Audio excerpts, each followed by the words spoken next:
yabang mo. Sino ka ba? Hindi mo ako kilala.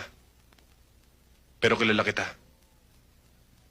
Ako ang taong matagal nyo nang hinahanap. Oh, ikaw pala ang tuta ni Don Honorio. At isa ka naman sa mga aso ni Abad. Magaling ka. Magaling kang bumaril. Pero pareho na tayong walang bala. Ngayon, unahan na lang tayo magkarga.